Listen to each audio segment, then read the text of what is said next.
네, 시작 기도하겠습니다. 성부와 성자와 성령의 이름으로. 은총이 가득하신 마리아님 기뻐하소서. 주님께서 함께 계시니 여인 중에 복되시며 태중의 아들 예수님 또한 복되시나이다.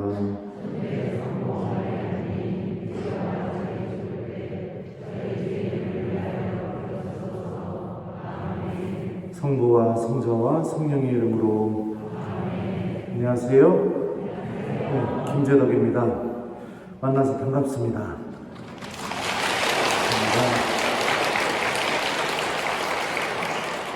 실례가 되지 않으면 마스크 좀 벗고 해도 될까요? 네, 감사합니다.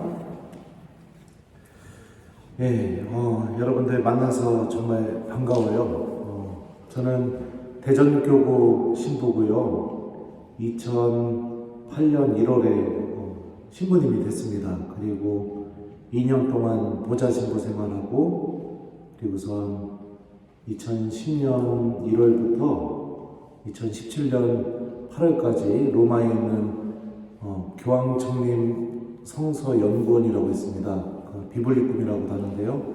거기서 성서학을 전공하고, 그리고 2017년 8월에 우리나라에 귀국했어요.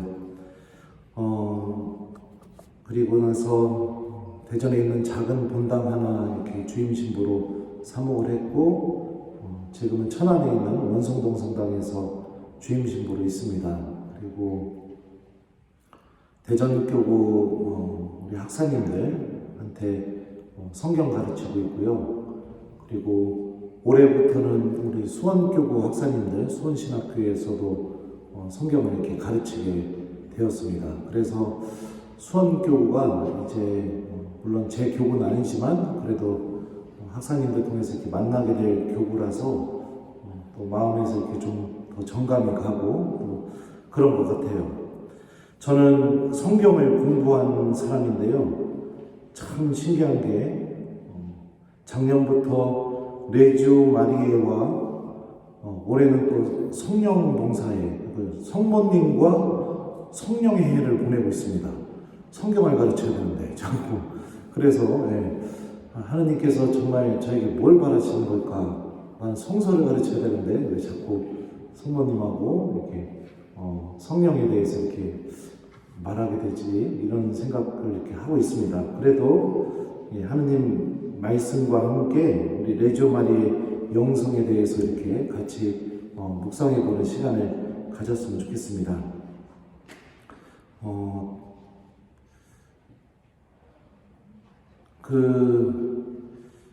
잠깐만요. 뭔 얘기를 해주려다가 내가 까먹었어요. 제가 IQ가 92여가지고 머리가 나빠요. 그래서 제가 이렇게 유학을 하고 또 학위를 받고 한국에 들어온 거에 대해서 제 동창 신부들은 신앙의 신비라고 이렇게 말하고 있어요. 머리 나쁜 신부예요. 별로 좋지가 않습니다. 레지오 마리에가 갖고 있는 영성, 여러분들 덕분에 또 다른 분당 우리 레지오 단원들 덕분에 제가 지금 열심히 공부하고 있습니다. 그래서 교본도 열심히 읽고 있고, 그리고 또 루도비코 성인이 쓴 그 성모님에 대한 참된 시집인가요? 네, 그 책도 좀 읽고 있고 그러고 있어요. 근데 레지오 마리에가 갖고 있는 영성의 힘은 아주 대단합니다. 제가 본당 사목을 해보면 냉담자든 아니면 새 영세자든 레지오 마리아에 이렇게 들어가게 하면은 본당을 떠날 일이 없더라고요. 근데 레지오 마리아 단원으로 활동하지 않게 되면 돌아왔던 냉담자들도 금방 다시 냉담을 하게 되고 새 영세자들도 금방 이렇게 냉담을 하게 되는 그런 모습들을 종종 봅니다. 여러분들은 정말로 성모님을 통해서 예수님께 아주 강하게 결합되어 있는 사람들이라는 것을 잊지 않았으면 좋겠습니다. 이게 레지오 마리의 단원들이 정말로 기억해야 될 아주 중요한 정신이라고 생각합니다.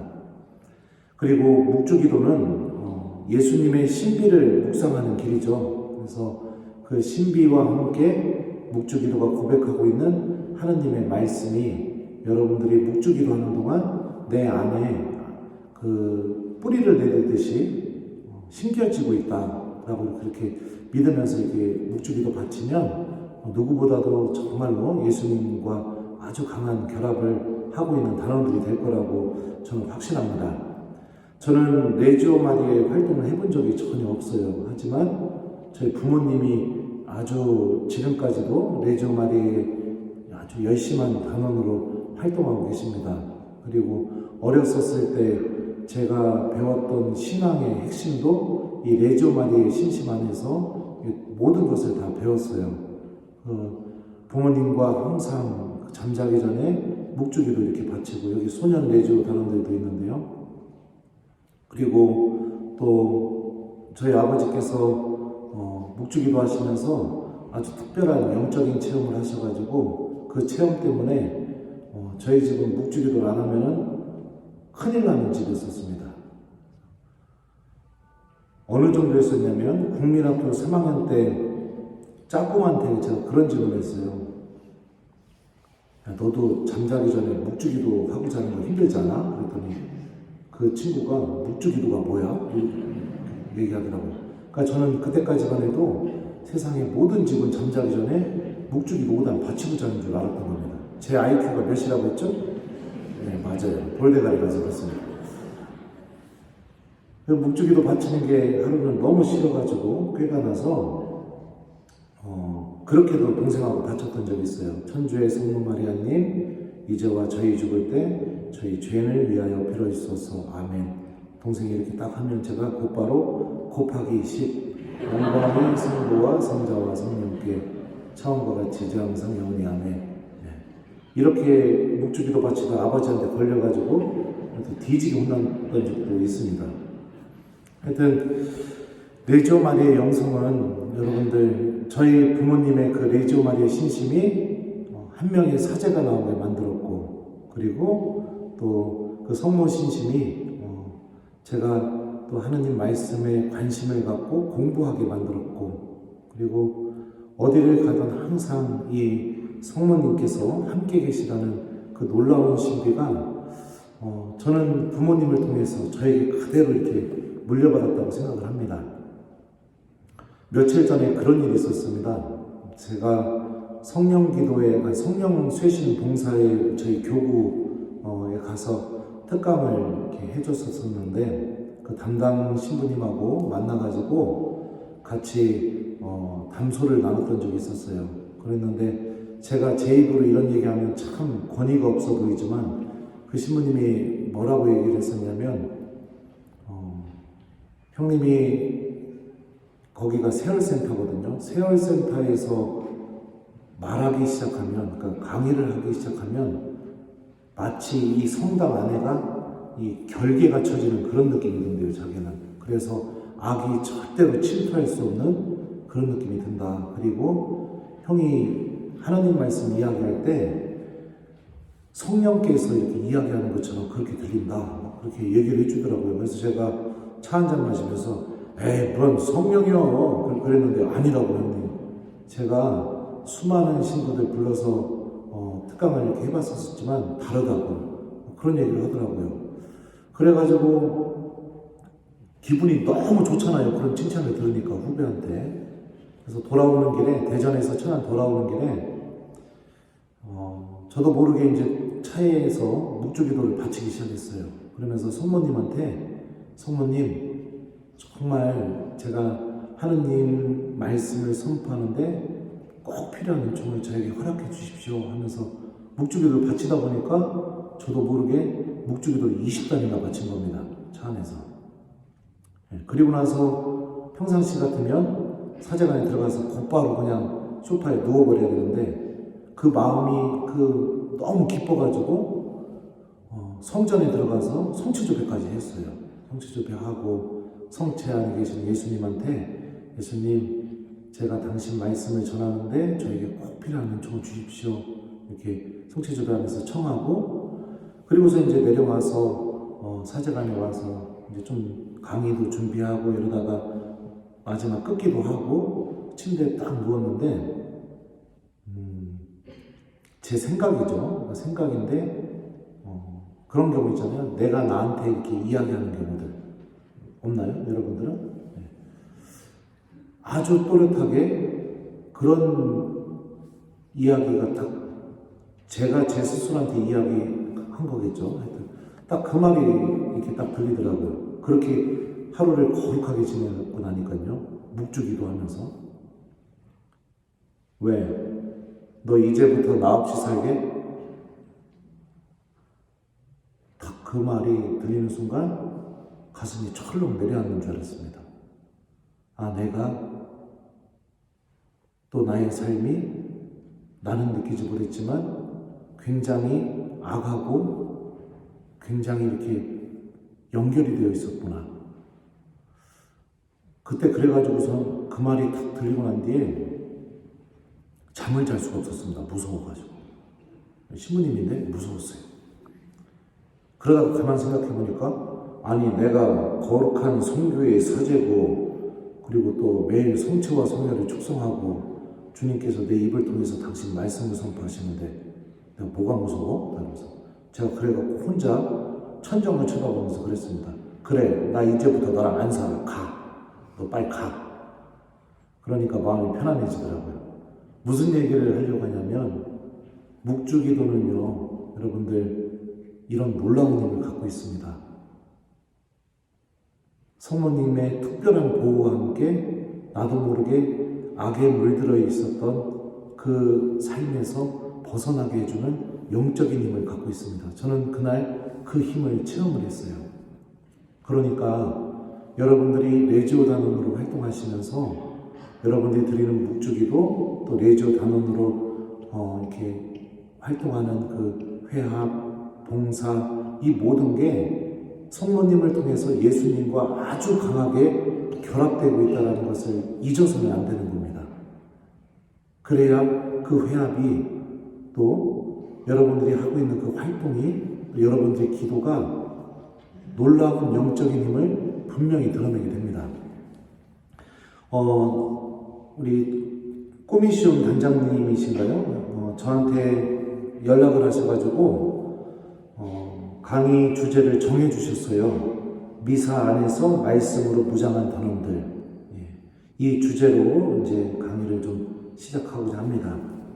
하느님 말씀이 갖고 있는 힘에 대해서 여러분들 한번 생각해 보셨으면 좋겠습니다. 성경에서 하느님의 말씀이 어떤 힘을 갖고 있는지 성경은 우리에게 잘 보여주고 있습니다.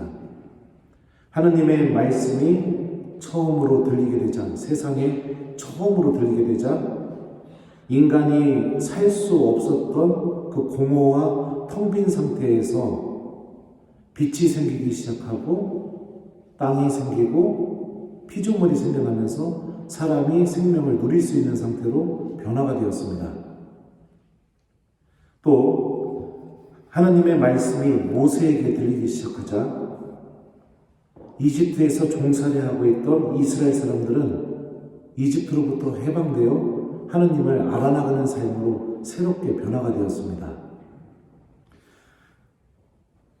또 하나님의 말씀이 들리게 되자 죄로 기울기만 했던 이스라엘의 역사는 예수 그리스도를 향한 역사로 변화되게 됩니다. 그 마태복음에 보면 족보가 나옵니다. 아브라함부터 시작해서 예수 그리스도를 향하는 그 족보의 내용, 거기서 언급되는 인물들을 여러분들 하나씩 잘 기억해 보셨으면 좋겠습니다. 아브라함도 믿음의 조상이었지만 위기가 닥치게 되었을 때 자기 부인을 누이라고 속여서 다른 남자한테 2번이나 넘겨줬습니다. 우리 자매님들, 형제님이 내 남편이 나를 누이라고 속여서 딴 남자한테 주면은 기분이 어떨 것 같습니까? 1번, 너무 좋아, 환장해서 죽는다. 2번, 이거는 있을 수 없는 일이라서 가슴에 상처가 박혀서 절대로 용서할 수 없다. 몇 번이에요? 1번은 누굽니까 도대체?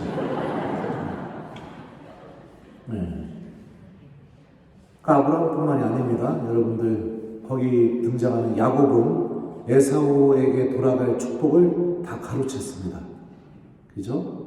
유다는 자기 며느리와 잠자리를 가져서 아들을 낳게 됩니다. 며느리랑요. 다윗은 다른 남자의 여자를 뺏었고 그 남자를 죽였죠. 솔로몬도 아주 지혜로운 왕이라고 언급되어 있지만 열왕기 읽어보신 분들은 잘 아실 겁니다.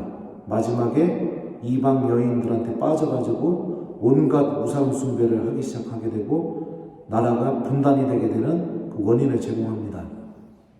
거기에 나오는 인물들이 그 누구도 하느님 앞에서 정말로 정결하고 깨끗하고 온전한 믿음을 드린 사람들이 거의 없습니다. 거의 없어요.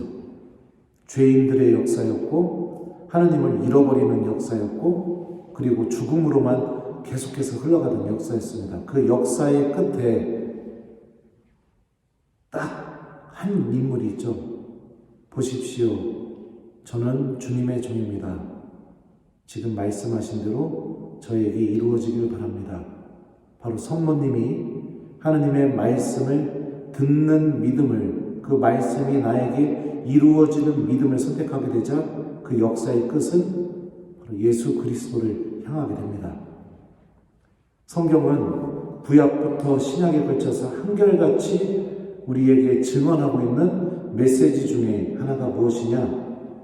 하느님의 말씀이 들리게 되면 사람은 생명을 누릴 수 있고 구원을 얻을 수 있고 하느님께서 마련하신 은총으로 걸어나가게 된다라는 이 명확한 사실을 성경은 우리에게 이야기하고 있습니다.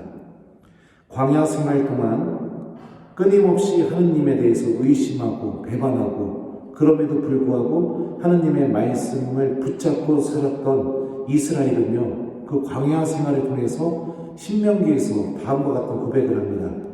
그분께서는 너희를 낮추시고 굶주리게 하신 다음 너희도 모르고 너희 조상들도 몰랐던 만나를 먹게 해주셨다.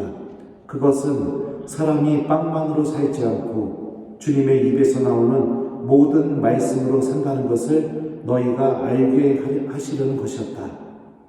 이렇게 말하면서 하느님의 말씀이 우리 안에 존재하게 될 때 우리가 생명을 얻게 된다라는 이 고백을 신명기를 통해서 명확하게 우리에게 하고 있죠. 미사는 주님의 말씀을 듣는 시간입니다. 그리고 미사 때 선포되는 하느님의 말씀은 우리가 그냥 평상시에 성경책을 펼쳐서 읽는 것과 굉장히 다릅니다. 왜냐하면 성령의 현존 안에서 선포되고 있는 말씀이기 때문입니다. 주님께서 직접 우리에게 하시는 말씀이죠. 그리고 그 말씀이 이루어진다고 믿고 살아가게 되면 성모님께서 보여주셨던 것처럼 바로 나의 삶이 예수 그리스도를 향하는 그 놀라운 역사로 변화가 되게 됩니다. 예수님께서는 신약성경에서 보면은요, 당신 말씀을 병자들, 마귀 들린 이들, 죄인들에게 들려주시죠. 그리고 신약성경은 한결같이 우리에게 공통된 메시지를 알려줍니다. 주님의 말씀이 들리게 되자 병자들이 치유받고 악에 지배받던 사람들에게서 악이 떨어져 나가게 되고 그리고 그들이 예수님을 따르는 사람으로 변화되거나 아니면 집안과 자기가 살았던 고을로 돌아가서 예수님을 선포하는 사람으로 변화가 되게 되는 그 모습을 보여주게 됩니다. 하나님의 말씀이 우리 안에서 이런 힘을 드러내야겠죠. 주님께서 우리에게 가장 바라시는 것이 무엇일 것 같습니까? 뭘 것 같아요? 하나님이 우리에게 정말로 바라는 것, 그것은 바로 우리가 구원을 얻는 것입니다. 나를 살리고 내가 하나님 나라의 주인공이 되고 내가 하나님께서 마련하신 영원한 생명을 얻는 것이 하나님께서 우리에게 가장 바라시는 겁니다. 우리가 이 하나님의 이 가장 바라시는 이 열망을 무엇을 통해서 얻을 수 있느냐? 바로 주님의 말씀을 듣는 것을 통해서 얻을 수가 있습니다. 그래서 사무엘서를 보면은 사무엘 예언자는 사울에게 이렇게 말합니다. 주님의 말씀을 듣는 것보다 번제물이나 희생제물을 바치는 것을 주님께서 더 좋아하실 것 같습니까? 진정 말씀을 듣는 것이 제사 드리는 것보다 낫고 말씀을 명심하는 것이 순양의 굽기름보다 낫습니다. 라고 이렇게 말해요. 번제물, 희생제물, 제사, 순양의 굽기름. 이게 무엇을 의미하냐면 하느님과 올바른 관계를 맺는데 필요한 수단들을 의미합니다. 지금으로 말하면 미사, 고해성사, 기도, 본당에서의 봉사, 희생, 자선, 단식 이런 것들이라고 볼 수 있습니다. 하나님께서 정말로 바라시는 것은 들음입니다. 들음. 우리가 주님의 말씀을 듣는 것. 그러면 한번 생각해 보죠. 어떤 것이 정말로 듣는 것일까요? 그냥 이야기가 흘러나오면 그냥 내 귀에 들리는 게 정말로 들음일까요?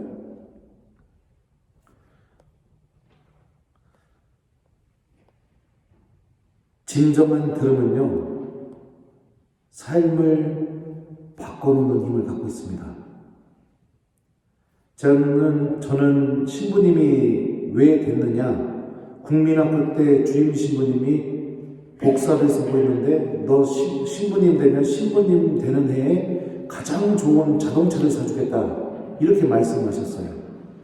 차 사주겠다. 그 말씀이 제 귀에 들려가지고 저는 그 다음날부터 장래 희망이 천주교 신부님으로 바뀌었습니다. 중학교 때 얼굴이 반반해지기 시작하게 되자 수많은 여학생들이 저보고 사귀자고 그랬습니다. 그때도 그 많은 여학생들을 사귀면서도 제 안에서는 내가 너 신부님 되면 자동차 사줄게. 그때 들었던 그 들음이 계속해서 살아있었습니다. 그래서 여자도 사귀면서 예비신학생 모임도 나갔습니다. 들음이 이렇게 사람의 삶에 영향을 주는 거예요. 중학교 때 아버지가 저한테 이런 말씀을 하신 적이 있었습니다. 묵주기도 5단을 100일 동안 매일 하루에 한 번씩 바치면 성모님께서 꼭 들어주신다. 그래서 저는 묵주기도 5단을 100일 동안 하루에 한 번씩 중학교 때 꼭 바쳤습니다. 여러분들 요즘 등교할 때 손에 묵주 들고 학교 등교하는 아이 본 적 있습니까? 저는 그렇게 100일 동안 했었습니다. 간절한 그 열망과 성모님께서 꼭 들어주시기를 바라는 믿음과 함께 제가 어떤 것을 성모님한테 청했을까요? 여자친구 좀 하나 만들어달라고 청했습니다. 그랬더니 100일 동안 묵주기도가 끝난 다음에 한 일주일인가 2주 지나더니 제가 그때 다녔던 그 성당에서 그 학생회에서 가장 이쁜 여자아이가 저한테 오더니 저 좋아한다고 그러더라고요. 100일 동안 유혹이 컸었습니다. 기도 바치기 싫은 마음도 있었고, 그리고 또 친구들이 이거 뭐냐, 야 이거 뭐냐, 영주냐, 막 이렇게 저한테 얘기해도 묵묵히 그 묵주를 들고 학교를 가게 했던 게 뭐죠? 들음 때문이었습니다. 들음. 그 들음이 제 안에 살아있어서 제 생각에 영향을 주게 되고, 그 생각이 영향을 받게 되자 어떻게 됩니까? 행동으로 이루어지게 되는 그런 일들이 벌어지게 되죠. 고등학교 3학년 때 저희 옆본당에서 새 신부님이 나오시게 됐어요. 근데 그분이 저 예비신학생 담임 학사님이었습니다. 그래서 제가 고등학교 3학년 올라가자마자 친한 친구랑 어떻게 했느냐, 이발소에 가서 머리를 빡빡으로 밀었습니다. 원래 공부 못하는 애들이 그런 거 잘해요. 그리고 나서 빡빡을 밀고 그러고 있었는데, 학교를 다니고 있었는데 그 신부님이 새 신부님이 되셔서 천미사를 하신다는 얘기를 듣고 그 본당에 갔어요. 갔는데 그 새 신부님이 천미사 끝나고 교우들한테 안수 주시잖아요. 안수를 이렇게 받는데 저를 보더니 제가 머리 민 거 보시면서 피식 웃으시면서 저한테 그러셨습니다.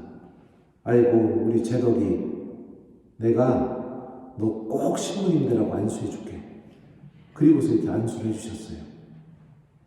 그런데 그때 들렸던 그 신부님의 말씀이 10년 동안 제가 신학교 생활, 또 군 생활하는데 엄청난 큰 힘으로 저에게 다가왔었습니다. 신학교를 그만두고 싶을 때도 내가 너 꼭 신부님 되라고 안수해 줄게. 난 새 신부님이 그렇게 기도해 준 사람이다. 그래서 그 유혹을 이길 수도 있었고, 군 생활을 하면서도 저는 강원도 고성에서 군 생활을 했었습니다. 그래서 철책 근무 쓰고 밤에 경계 근무 쓰고 이런 거 했었어요. 그러다가 이제 나중에는 이제 운전병으로 돼가지고 삶이 그렇게 됐었지만, 그 휴전선 안에 들어가게 되면은 나올 때까지 미사를 못 드립니다. 그러니까 미사도 못 드리고 그러고 있는 상황 속에서도 그 어려운 시기를 버텨낼 수 있었던 그 가장 큰 힘 중에 하나가 뭐냐면, 내가 너 꼭 신부님 되라고 안수해 줄게. 그분이, 그 신부님이 해주셨던 그 말이 제 안에서 계속 살아있었던 거죠. 그래서 미사를 못 드려도 기도할 수 있었고, 그리고 미사를 못 드려도 하느님을 갈망하면서 살 수가 있었습니다. 신학교 1학년 때 본당에 선배 학사님이 저희 보좌 지모님을 만나러 놀러 온 적이 있었습니다. 그때 같이 식사하는데 선배 학사님이 저한테 물어보더라고요. 우리 제덕이는 어떤 신부님이 되고 싶니? 그래서 저는 1학년 때 어떤 신부님이 되고 싶다 이런 생각은 없었거든요. 제가 그래갖고 아무 생각 없이 본당 신부요? 그랬더니, 야 이놈아, 본당 신부는 언제든지 할 수 있는 거고 어떤 신부님 되고 싶냐고. 그래서 제가 대답을 못하고 쭈삣쭈삣하고 있으니까 저한테 그렇게 말하는 겁니다. 형이 지켜보니까 사제한테 가장 큰 힘은 하느님 말씀인 것 같더라. 사제가 하느님 말씀을 잘 알고 있으면 교우들에게 정말로 힘이 되어주는 그런 사제가 될 수 있는 것 같아. 그러니까 형은 우리 제덕이가 하느님 말씀을 잘 아는 그런 사제가 됐으면 좋겠어. 그 말 한마디 때문에요, 저는 다음날부터 성경을 공부하기 시작했습니다. 그 말 한마디가 제가 신학교에서 성경으로 전공을 하게 만들었고, 그 말 한마디 때문에, 물론 이건 성령께서도 도와주셨겠지만 저는 성경으로 로마에 유학까지 갔다 오게 되었습니다. 그 말 한마디를 기억하지 않았다면 저는 여러분들 만날 일이 없었을 겁니다. 왜요? 띨띨했으니까. IQ 90이었으니까. 어디 시골 본당에서 우리 교우들하고 돼지 잡아서 꼬먹고 놀고 있던가, 아니면 뭐 그러고 있었겠죠. 물론 그 삶이 의미 없다는 걸 아닙니다. 하지만 그 들음 한 번이 저의 삶의 방향을 완전히 바꿔버렸습니다. 진정한 들음은 삶의 방향에 변화를 줍니다. 정말로 듣는다는 것은 그 들은 내용이 마음속에 계속 남아있는 것을 의미합니다. 아무리 시간이 지나도 기억되고요, 힘든 상황이 닥쳐오면 그 들은 내용이 계속해서 마음속에서 살아납니다. 그리고 그 들음이 다시 힘을 주게 되고, 다시 희망을 주게 되고, 다시 일어나게 만듭니다. 이게 바로 하느님께서 원하시는 들음입니다. 여러분들은 방금 미사 끝났죠? 오늘 복음 말씀이 뭡니까? 기억하고 계시나요? 역시 자매님 안에서는 하나님의 놀라운 신비가 시작될 겁니다. 미사 때 말씀을 듣고도 말씀을 기억하지 못하는 신앙인들이 대다수입니다.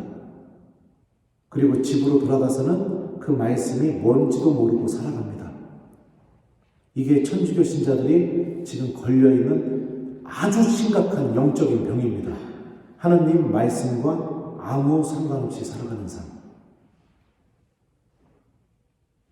주님의 말씀 안에는 제가 아까도 얘기했었죠. 사람이 살 수 없는 상태에서 사람이 생명을 누릴 수 있는 힘이 담겨져 있다고 창세기가 고백하고 있습니다. 주님의 말씀 안에는 인간을 얽매이는 모든 고통과 억압으로부터 해방되어서 하느님을 알아나갈 수 있는 그 놀라운 힘이 담겨져 있다고 탈출기가 고백하고 있습니다. 하느님의 말씀 안에는 병자들이 치유받고 악마에게 지배당하고 있던 사람들이 악으로부터 해방되는 그 놀라운 신비가 담겨져 있다고 복음서들이 우리에게 증언하고 있습니다. 그 신비가 우리 안에서 이루어지는데 딱 필요한 조건 한 가지가 있습니다. 그게 바로 뭐냐? 들음입니다. 들음이 없기 때문에 기적도 안 일어납니다.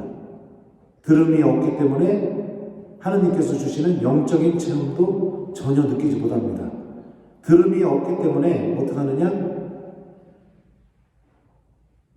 사람들과의 만남과 그 다음에 그 만남을 통해서 얻어지는 기쁨, 그게 신앙생활의 전부라고 생각하면서 살아가게 됩니다.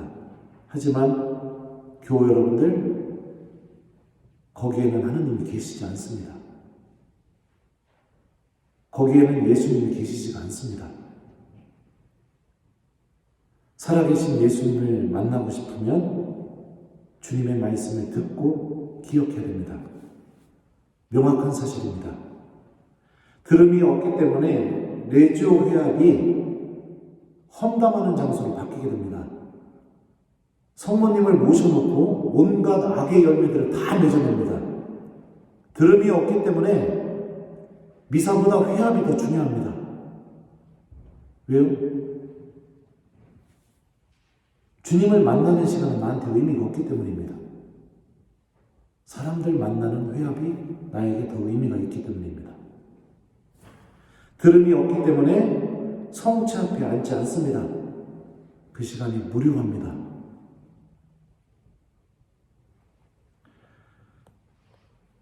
미사는 말씀의 전례와 성찬의 전례로 구성되어 있습니다. 왜 말씀의 전례와 성찬의 전례로 구성되어 있을까요? 우리가 원하는 것은 예수님의 성체를 받아 모시는 거 아닙니까? 그러면 시작하자마자 아주 효율적으로 곧바로 여러분들 주님 간구하오니 성령의 이름으로 빵과 포도주가 되게 하소서. 너희는 모두 이것을 받아 먹으라. 곧바로 이렇게 들어가면 되는 거 아닌가요? 왜 말씀의 전례가 앞에 꼭 들어가게 될까요? 엠마오로 가던 제자들 이야기를 한번 들려드리겠습니다. 그렇게 이야기하고 토론하는데 바로 예수님께서 가까이 가시어 그들과 함께 걸으셨다. 그들은 눈이 가리어 그분을 알아보지 못하였다. 중략하고요. 그리고 이어서 모세와 모든 예언자로부터 시작하여 성경 전체에 걸쳐 당신에 관한 기록들을 그들에게 설명해 주셨다. 또 중략합니다. 저희와 함께 묵으십시오. 저녁때가 되어가고 날도 이미 저물었습니다. 그들과 함께 식탁에 앉으셨을 때 예수님께서는 빵을 들고 찬미를 들이신 다음 그것을 떼어 그들에게 나누어 주셨다. 그러자 그들의 눈이 열려 예수님을 알아보았다. 그러나 그분께서는 그들에게서 사라지셨다. 그들은 서로 말하였다. 길에서 우리에게 말씀하실 때나 성경을 풀이해 주실 때 속에서 우리 마음이 타오르지 않았던가. 그들이 곧바로 일어나 예루살렘으로 돌아가 보니 하면서 이런 식의 이야기가 나옵니다. 엠마오로 가는 제자 이야기는요, 우리에게 아주 중요한 사실들을 몇 가지 알려줍니다. 눈이 가리어 예수님을 알아보지 못한 제자들에게 예수님께서 선택하셨던 방법이 성경 전체에 걸쳐서 당신에 관한 기록들을 말씀해 주시는 것이었습니다. 주님께서 말씀해 주시게 되자 제자들 안에서 처음으로 일어난 변화가 무엇이냐? 저희와 함께 묵으십시오. 바로 예수님과 함께 머물고 싶은 마음이 제자들 안에서 처음으로 생겨나게 됩니다. 그리고 난 뒤에 예수님께서 빵을 쪼개게 될 때 제자들이 부활하시고 살아계신 예수님을 알아보게 됩니다. 그들과 이미 같이 있었음에도 불구하고 전혀 알아보지 못하다가 빵을 쪼개게 될 때 주님께서 살아계시고 부활하셨다는 것을 명확하게 알아보게 되죠. 제자들은 자기들이 부활하신 예수님을 알아보게 된 결정적인 이유에 대해서 다음과 같이 고백합니다. 길에서 우리에게 말씀하실 때나 성경을 풀이해 주실 때 속에서 우리 마음이 타오르지 않았던가? 말씀이 성체 안에 살아계시는 예수님을 알아볼 수 있게 해줬다는 고백이 이 안에 담겨 있는 겁니다. 말씀이 내가 자꾸 성체 안에 계시는 예수님 안에 머물고 싶은 마음을 만들어준다고 고백하고 있는 겁니다. 자, 이게 더 중요합니다. 그리고 나서 제자들은 엠마오로 향하지 않고 예루살렘으로 향하게 됩니다. 루카복음에서 여러분들 예루살렘은요, 모든 복음 선포의 출발점입니다. 하나님의 일이 제자들을 통해서 시작되는 출발점이 예루살렘입니다. 예수님은 예루살렘까지 가셔서 거기서 돌아가십니다. 그리고 제자들은 예루살렘으로부터 출발해서 교회를 세우고 세상에 나가서 복음을 선포하게 됩니다. 하나님의 일이 시작되는 바로 그곳이 예루살렘임이에요. 자, 그러니까 어떻게 됩니까? 말씀은 내가 성체 안에 살아계신 예수님 안에 머물고 싶은 마음을 만들어준다. 말씀은 성체 안에 살아계시는 예수님을 알아보게 만들어준다. 말씀은 내가 하느님의 일을 시작할 수 있게 만들어준다. 이 세 가지가 엠마오로 떠나는 제자들 이야기 안에서 고백되고 있습니다. 미사 때 말씀의 전례가 성찬의 전례에 앞서서 먼저 자리 잡힌 이유가 무엇이냐? 이 엠마오로 떠나는 제자들의 이야기 안에서 고백되었던 이 세 가지 메시지가 내 안에서도 미사 시간에 그대로 이루어지게 하기 위해서 말씀의 전례가 자리 잡힌 겁니다. 말씀을 듣지 않으면 성체 안에 살아계신 예수님을 알아보지 못합니다. 말씀을 듣지 않으면 성체 안에 살아계신 예수님과 함께 머물고 싶지가 않습니다. 그래서 미사 시간이 길어지면 환장해서 죽어버립니다. 짜증나서 죽어요. 나중에 시계만 계속 쳐다봅니다. 그리고 말씀을 듣지 않으니까 어떻게 됩니까? 하나님의 일이 시작되는 곳으로 절대 가지 않습니다. 오늘날 우리 천주교 신자도 어떻습니까? 봉사자 구하는 게 1번 너무 쉽다, 2번 너무너무 어렵다. 몇 번이에요? 왜 그럴까요? 말씀을 듣지 않으니까. 하느님의 일이 시작되는 곳으로 나의 삶의 방향이 흘러가지 않으니까.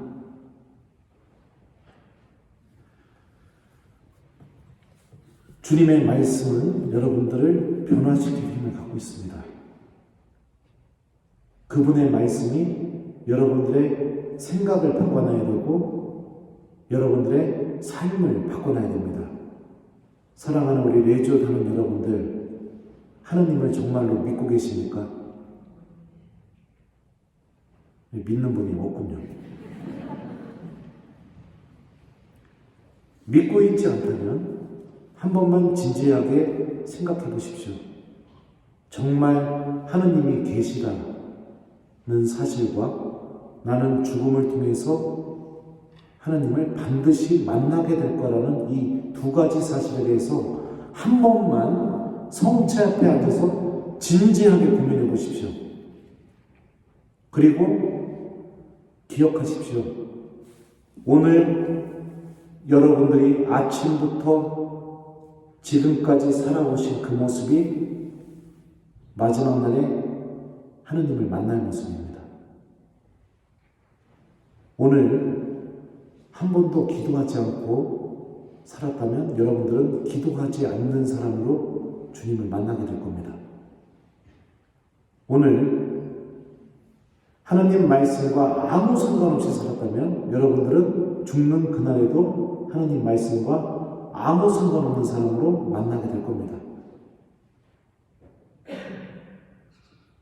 이거는요, 내가 의지적으로 해서 바뀔 수 있는 부분이 아닙니다. 의지적으로 내가 노력해서 변화되는 부분이 아니에요. 기도하기 싫은 사람이 어떻게 기도하는 게 즐겁겠습니까? 절대로 바뀌지 않습니다. 하나님 말씀을 듣지 않는 사람이 어떻게 하나님 말씀을 듣는 것을 기뻐하겠습니까? 절대로 바뀌지 않아요. 이거는요, 변화가 일어나려면 딱 한 가지가 필요합니다. 바로 체험입니다. 체험. 저희 아버지가 저 어렸었을 때 묵주기도 집에서 맨날 했었다고 했잖아요.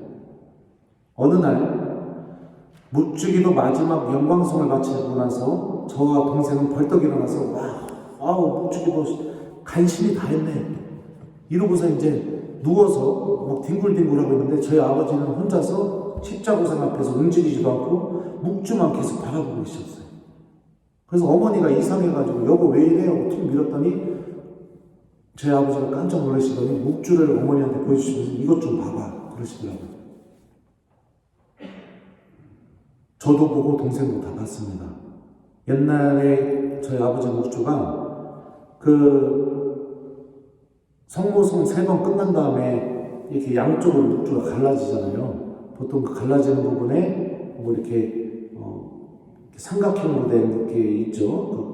그 나무로 돼 있기도 하고 저희 아버지 묵주는 그게 스텐으로 돼 있었습니다. 네. 그래서 거기에 이제 성모님 그림이 은갑으로 이렇게 새겨져 있었는데 반이 노랗게 바뀐 겁니다. 그래서 저희 아버지가 그 얘기를 하셨어요.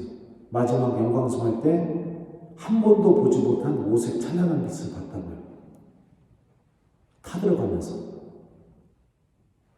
그런 영적인 체험 때문에 저희 아버지는 어떻게 바뀌셨냐. 옛날에 오토바이 타고 다니셨거든요. 오토바이에다가 성수통을 넣어놓고 다니시면서 주임 신부님하고 마귀 뛰러 다니셨습니다. 그리고 냉담자들 만나러 다니시고 그러고 다니셨어요. 나중에 제가 신부님이 돼서 유학 다녀온 다음에 아버지한테 물어봤어요. 어렸었을 때 왜 이렇게 기도를 많이 시켰냐고.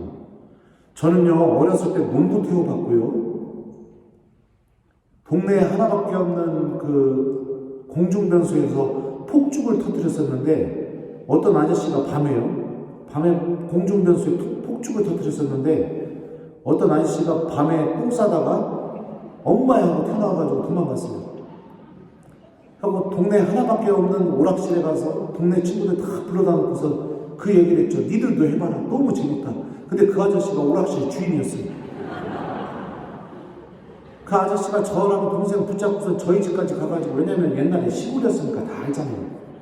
아들 교육 똑바로 시키라고 막 그렇게 막 명박을 주고 그랬었습니다. 논 태운 것도 여러분들 그냥 태운 게 아니에요. 논 태우면 어떤 일 벌어지는 줄 알아요? 소방차가 출동됩니다. 경찰차도 와요. 저희 아버지가 쌀값, 그 소 염을 먹이려고 지푸라기 값 다 물어줘야 됩니다. 한 번도 저한테 너 같은 아들 필요 없다. 나가라. 이런 얘기를 하신 적이 없어요. 근데 저희 아버지가 유일하게 저한테 그 말을 딱 한 번 한 적이 있었습니다. 그게 언제였느냐? 한 달 반 동안 성당을 안 가고 오락실에서 성당에 있어야 될 시간 동안 오락실에 있다가 집에 이렇게 갔던 적이 있었습니다. 한 달 반 동안. 본당 신부님이 아버지한테 전화하셔가지고 그래서 제가 냉담하고 있는 게 걸렸어요. 한 달 반 동안 냉담했었는데 처음으로 저랑 동생을 오토바이 태워서 알지도 못하는 다리 위에다가 내려놓더니 그 얘기를 하시더라고요. 니들 버리겠다고. 아버지는 기도 안 하는 아들들 필요 없다고. 처음이었습니다. 그때 얼마나 충격받았는지 그 어린 나이에 어떻게 했느냐. 오토바이 바퀴 붙잡고 울었습니다. 아버지가 몰고 가버릴까봐.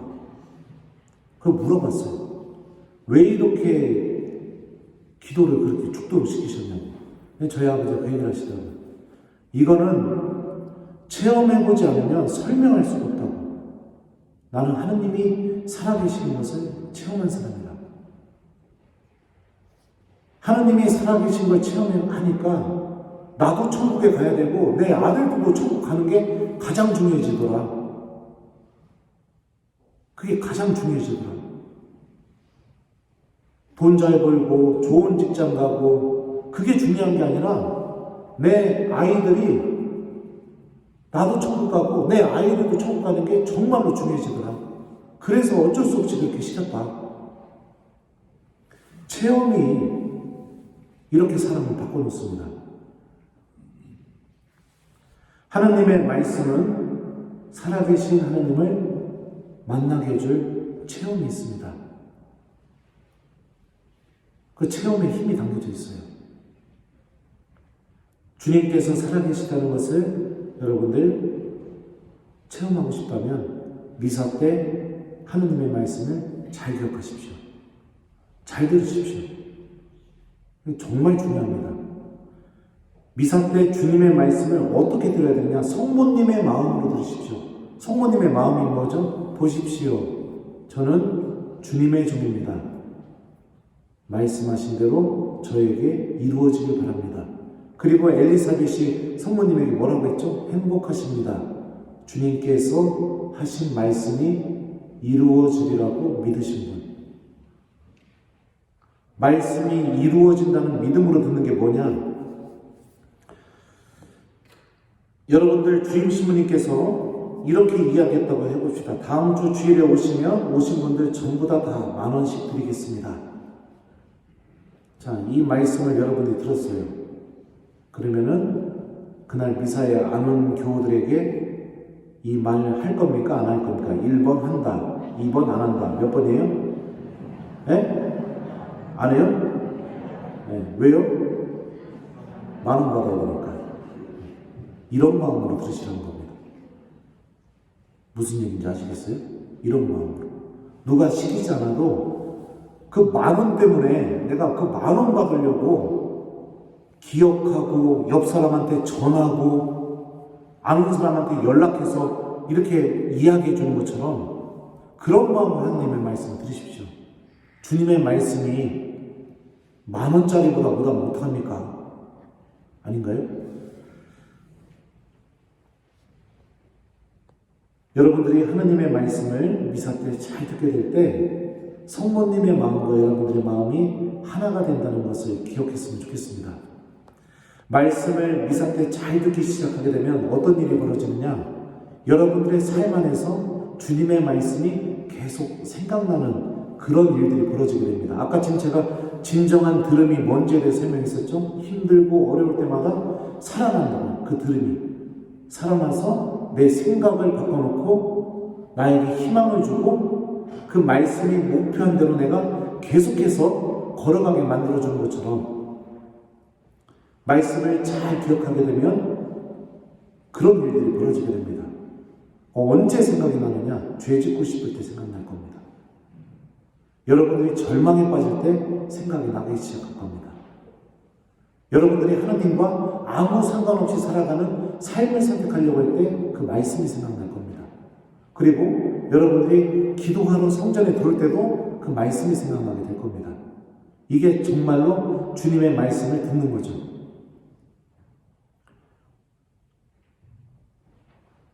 많은 교우들이 이것을 놓치고 있습니다. 그리고 어떻게 하느냐? 예를 들어서 하나님의 말씀을, 하나님의 뜻을 알고 싶다. 그러면은 뭐 이런 교우들도 있어요. 열심히 마음속으로 주님, 아파트를 팔아야 될지 안 팔아야 될지 모르겠습니다. 저에게 당신의 뜻을 알려주소서. 그리고 나서 속모습을 한번 딱 받친 다음에 성경을 딱 펼쳐서 봅니다. 처음으로 들은 구절. 근데 딱 그 구절이 뭐냐면 너희는 가진 것을 모두 팔아 가난한 이들에게 나눠줘라. 아, 이건 아닙니다. 이런 식으로 주님의 말씀을 듣는 건 아닙니까?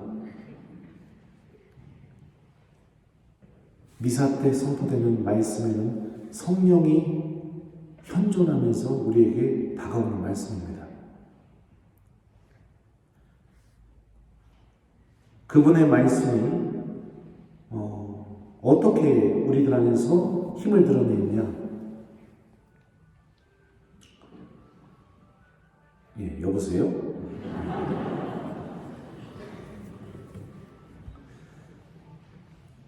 제가 그 유튜브를 하면서 하느님의 말씀이 저에게 힘을 드러냈던 이야기들을 너무 많이 해가지고 여기서 반복하면 또 재미가 없을 것 같아요. 해줘요?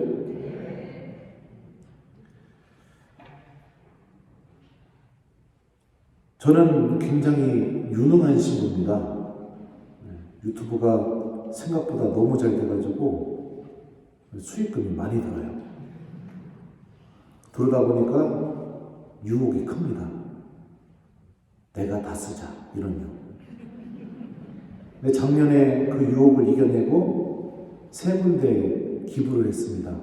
발달장애 아이들, 그 다음에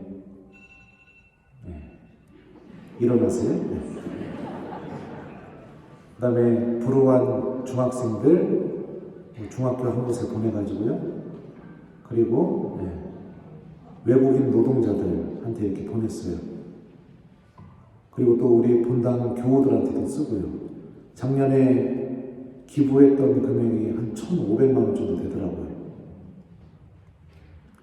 근데 올해 되니까 이게 더 잘 돼가지고 금액이 더 늘어나더라고요. 그래서 이제 마음속으로 그랬죠. 원래 기부했던 금액만 기부하고 나머지 금액은 내가 쓰자. 나도 좀 돈이 필요해. 그렇게 마음을 굳히고 한 일주일 정도 지났었는데 성당에 성물도 하러 들어가서 딱 앉아서 성물도 하고 나서 가만히 앉아서 손치주도 하는데 갑자기 아주 또렷하게 전혀 생각하지도 못했던 성경 말씀이 생각나는 겁니다. 우리는 하느님의 말씀으로 장사하는 다른 사람들과 같지 않습니다. 사도행전에 나오는 말씀입니다. 아니, 고린도에서 나오는 말씀이죠. 바오로 사도가 했던 말입니다. 우리는 하느님의 말씀으로 장사하는 다른 사람들과 같지 않습니다. 그 말이 들리자마자 성전 앞에 있는 십자가를 바라볼 수가 없더라고요. 너무 부끄러워서. 냉정하게 이야기하면 그거 제가 써도 누가 뭐라고 못합니다. 그죠? 네. 냉정하게 이야기하면 아무도 얘기할 수가 없습니다. 그래서 건드리지 못하고 있습니다. 기부하고 있습니다. 말씀이 힘을 드러내는 게 이렇게 드러내는 겁니다. 여러분들은 이런 체험 있습니까? 이런 체험 있어요? 한 번도 없었다면 여러분들 정말로 지금까지 미사를 잘못 드린 겁니다. 한 번도 없었다면.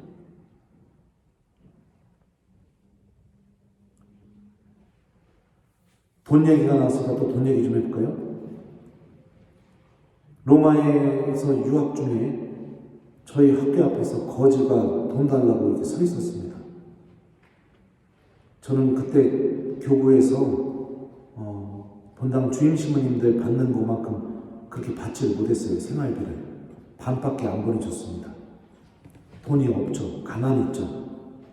학교에 갈 때 유일한 행복이 뭐냐면 3,000원, 거기 돈으로 한 3,000원 정도 들고 가서 빵 하나랑 크로와상 빵 하나랑 카푸치노 한 잔 마시는 게 유일한 하루의 행복이었습니다. 그걸 안 먹으면 점심시간 전까지 배가 고파서 환장하더라고요. 제가 배가 나와가지고. 근데 교문 앞에서 거지가 돈 달라고 이렇게 서 있는 거예요.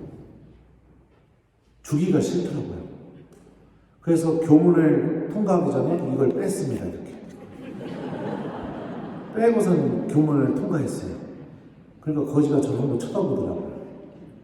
그리고 나서 마음속으로 그래 나도 배고픈데 간식 사 먹어야지. 저 사람들은 일하지도 않고 저렇게 하는 것도 문제야. 이렇게 딱 제 안에서 스스로 그렇게 얘기하는데 아주 또렷하게 하느님의 말씀이 생각나는 겁니다. 너희는 내가 굶주렸을 때 먹을 것을 주었고 내가 목말랐을 때 마실 것을 주었으며 내가 나그네였을 때 따뜻히 맞아들였다. 주님께서 언제 굶주리셨고 언제 헐벗으셨고 언제 나그네가 되셨습니까? 진실로 진실로 내가 너희에게 말한다. 내 형제들 중에 가장 작은 이에게 준 게 바로 나에게 준 것이다. 그래서 가가지고 그 삼촌을 거지한테 줬습니다. 그랬더니 그 거지가 아주 놀라운 말을 했습니다. 저한테. 감사합니다. 하느님께서 당신을 축복해 줄 겁니다. 여러분들 거지한테 축복 받아봤습니까?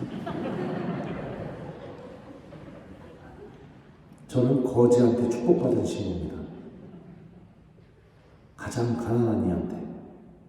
예수님이 누굴 제일 사랑할까요? 가난한 이들. 예수님이 사랑하는 사람한테 축복받아봤어요. 말씀은 이렇게 힘을 드러냅니다. 내 생각은 하기 싫고 내 마음은 인색하고 나는 전혀 하고 싶은 마음이 전혀 없지만 하나님의 말씀이 내 안에서 솟아나서 내가 절대로 할 수 없다고 여기는 것을 하게 만드는 것. 이런 체험이 생기기 시작하게 되면 하느님이 나와 함께 계시다는 그런 은총 안에 머물게 됩니다. 기도를 안 할 수가 없습니다. 성취 앞에 내가 다가가지 않는 것을 선택하는 것이 이건 나에게 엄청나게 막 찔리는 일이 되어버리게 됩니다. 미사 때마다 선포되는 하느님의 말씀은 이런 힘이 담겨져서 여러분들에게 나가게 됩니다. 그리고 여러분들이 살아계신 예수님을 만나고 바라볼 수 있게 해줍니다. 제가 여러분들 때문에 몽포로의 성 루도비코 성인이 쓴 성모님께 대한 참된 신심이라는 책도 읽어봤습니다. 레조 단원들 특강을 해줘야 되니까요. 그 루도비코 성인이 그 책에 보면 266항부터 273항에 성모 신심을 갖고 있는 이들이 어떻게 영성체를 해야 되는지에 대해서 적어놨습니다. 그게 뭐냐? 영성체 전에는 성모님께 성모님의 마음을 나에게 달라고 청해라. 그렇게 하라고 하더라고요. 그 루도비코 성인이요. 나는 나약하고 내 영혼은 더럽고 그리고 나는 언제든지 변덕스럽고 내가 예수님을 모시기에 부당한 존재이니 성모님께 간청해서 그 티 없으신 성모님의 그 마음이 나에게도 허락돼서 성모님의 마음으로 성체를 영할 수 있게 영성체 전에 기도를 하여라. 그리고 영성체를 하는 동안에 주님 제 안에 주님을 모시기에 합당치 않사오니 한 말씀만 써서 제가 곧 나으리다. 이거 누가 했던 말이죠? 성경에 나오는 말입니다. 백인대장 예수님이 했던 말입니다. 주님, 저는 당신을 제 지붕 아래 모실 자격이 없습니다. 그 예수님이 내가 가서 고쳐주마 하니까 백인대장이 했던 성경 말씀이에요. 이 말씀을 3번을 기억해라. 첫 번째는 성부 하느님께, 두 번째는 예수님께, 세 번째는 성령께 이 말씀을 마음속으로 3번 기도하는 마음으로 성부 하느님을 향해서 예수님을 향해서 그 다음에 성령을 향해서 이 성경 말씀을 3번을 기도하는 마음으로 조용히 바쳐드려라. 이렇게 이야기를 하더라고요. 그리고 나서 영성체를 한 뒤에 어떻게 되느냐? 내가 예수님과 또 성모님을 통해서 예수님과 완전히 일치되었음을 기억하면서 지금 나에게 필요한 성경 말씀을 기억해라. 예를 들면 저의 예수님, 주님은 제 안에 더욱 커지셔야 하고 저는 스스로 작아지게 하소서. 이거 누가 했던 말이냐면 세례자 요한이 했던 말입니다. 그분은 더더욱 커지셔야 하고 나는 더더욱 작아져야 된다. 하나님 말씀으로 기도하는 것을 권고하고 있더라고요. 그러면 우리 레조 단원들도 당연히 영성체를 이렇게 모셔야겠죠. 그죠? 미사 전에 성모님께 성모님의 마음으로 영성체를 모실 수 있게 도와달라고 청하는 기도를 하십시오. 그리고 미사 중에 하느님의 말씀인 주님, 제 안에 주님을 모시기에 합당치 않사오나 한 말씀만 있어서 제가 곧 나으리다 라고 성부 하느님, 성자 하느님, 성령 하느님께 도움을 청하는 이 말씀으로 기도를 하십시오. 그리고 영성체를 한 뒤에는 여러분들에게 꼭 이루어지기를 바라는 하나님의 말씀을 정하셔서 그 말씀으로 주님께 도움을 청하는 기도를 해야겠죠. 이게 레지오 단원들이 미사 안에서 성체를 모시고 하나님의 말씀으로 기도하는 방법이라고 저는 생각합니다. 성체 모시고 어떤 기도 하시나요? 주님, 아파트 값이 계속 떨어집니다. 죽겠습니다, 주님. 이런 기도 하시나요? 주님, 주식이 좀 오르게 해주십시오. 제발 부탁입니다. 이거 다 백지되면은 저 이제 바닥에 내앉습니다. 돈에 관련된 기도. 아니면, 주님, 제 손자 이번에 대학 간대요. 꼭 좀 붙게 해주십시오. 이런 기도. 다 어디를 향한 기도죠? 영원한 생명을 얻는데 간청하는 은총이 빠져버린 기도. 내 영혼이 구원되는데 정말 필요한 것을 하나님께 청하는 법을 잃어버린 기도. 이런 기도는요, 여러분들, 정말 죄송하지만 이루어지기가 어렵습니다.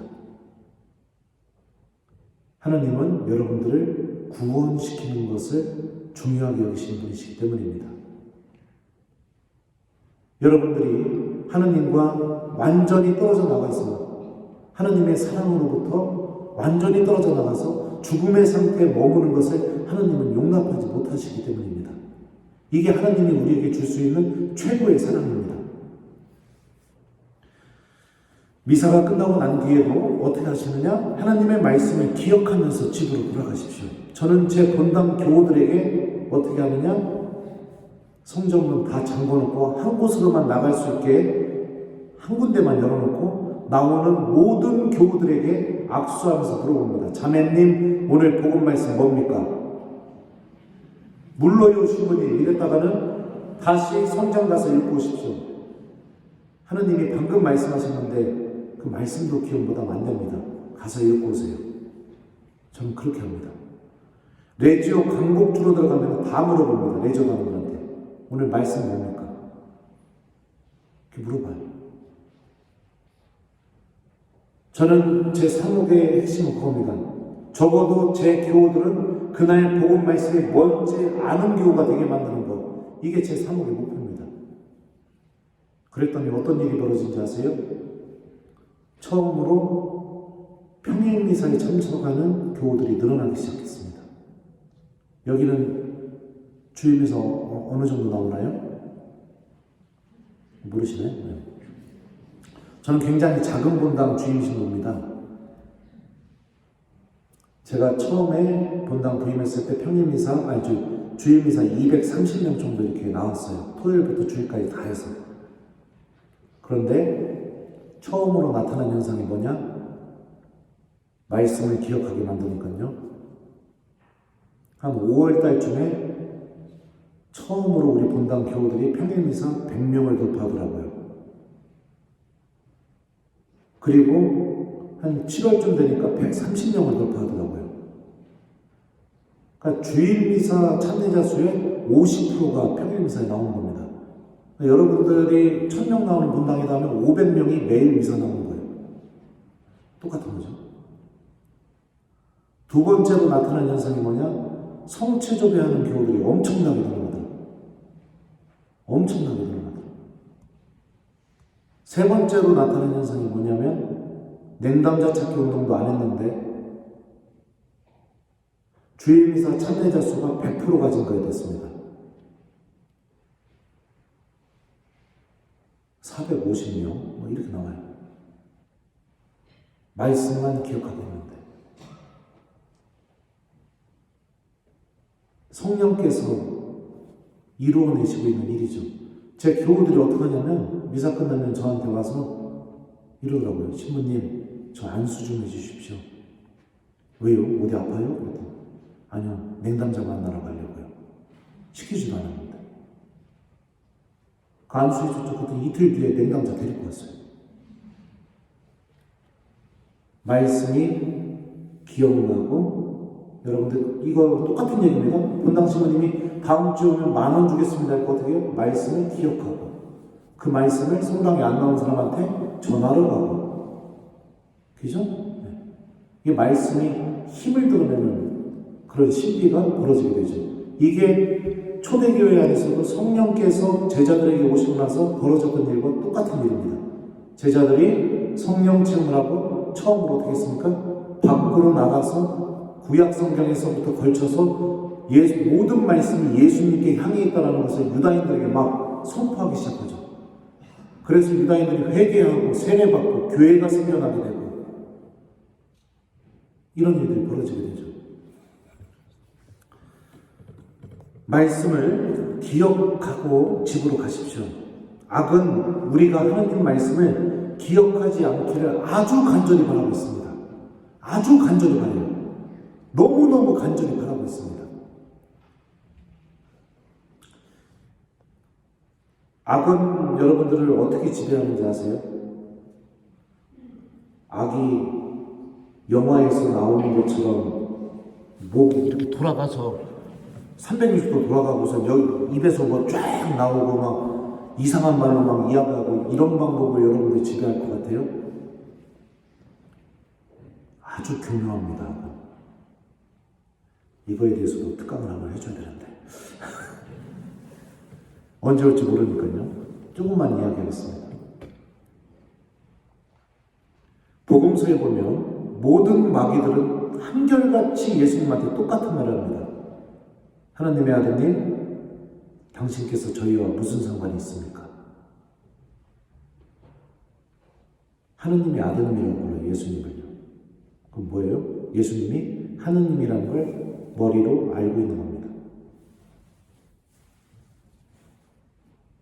그런데 하느님과 아무 상관없이 살기를 바랍니다. 당신께서 우리와 무슨 상관이 있습니까?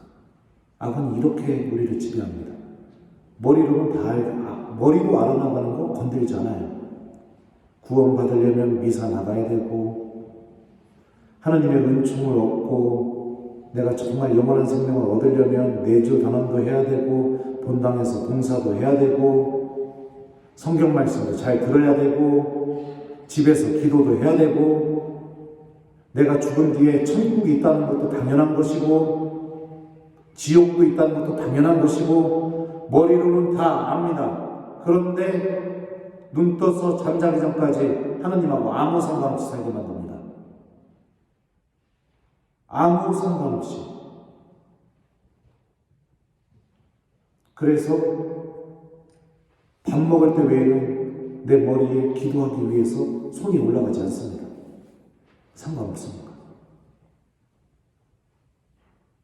악은 이렇게 지배해요, 사람을. 여러분들의 생각을 지배합니다. 그러니까 레지오 단원들 중에서도 이 악의 지배에, 악한테 지배당하고 있는 레지오 단원들이 굉장히 많습니다. 굉장히 많아요. 그리고 이렇게 지배당하는 사람들의 특징이 뭔지 아세요? 보여지는 것을 목숨보다 더 중요하게 여깁니다. 체면, 사람들의 평가, 보여지는 거. 왜 그러느냐? 묵시록을 읽어보시면, 묵시록은요, 마지막에 세상 사람들을 악이 현혹하게 될 때 하나님의 모습처럼 등장해서 이렇게 현혹하는 그런 상징적인 표현들이 많이 있습니다. 하나님을 모방하는 거죠. 하나님인 척하는 거. 그래서 체면을 목숨보다 더 중요하게 여깁니다. 기도 전혀 안 하는데요. 사람들이 기도하자고 하면 무진장 열심히 기도해요. 집에서는 아무것도 안 합니다. 일상 안에서는 하느님과 아무 상관없이 살아갑니다. 머리로는 다 알고 있는데. 이런 악의 지배로부터 벗어나기 위한 길도 주님의 말씀을 기억하는 겁니다.